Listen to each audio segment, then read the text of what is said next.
Stamford Bridge ကိုခြေချဖို့နီးစပ်ခဲ့မှုတဲ့ဂုတ်ကြီးအာဂျင်တီးနားကနောက်သမားကြီးမက်ဆီဆိုတာဘောလုံးသမိုင်းတစ်လျှောက်အကောင်းဆုံးသမားဂုတ်တူဖြစ်သတ်မှတ်ခံထားပြီးတော့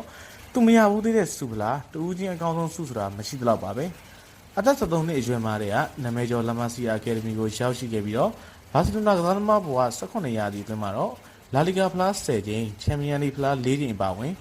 စုဖလားပေါင်း34ခုထိရယူနိုင်ခဲ့သလိုအသင်းသမိုင်းတစ်လျှောက်ဂိုးသွင်းအများဆုံးကစားသမား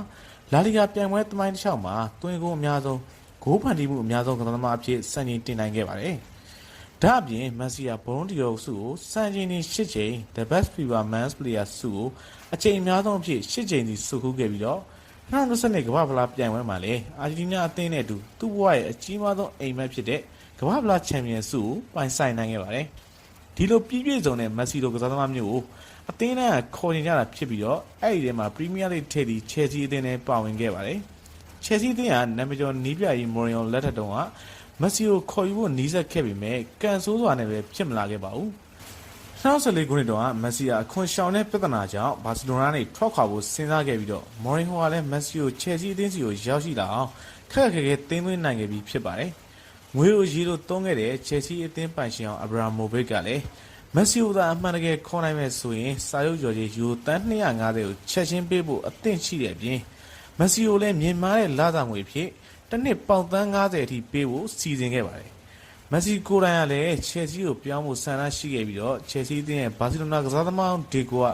မက်ဆီရဲ့အပြောင်းအရွှေ့ဖြစ်လာအောင်ပွဲစားလုပ်ပေးခဲ့ပါတယ်။မော်ရီယိုနဲ့မက်ဆီတို့ဟာ FaceTime ကနေလှုပ်ဝက်တွေ့ဆုံစကားပြောဆိုခဲ့သလို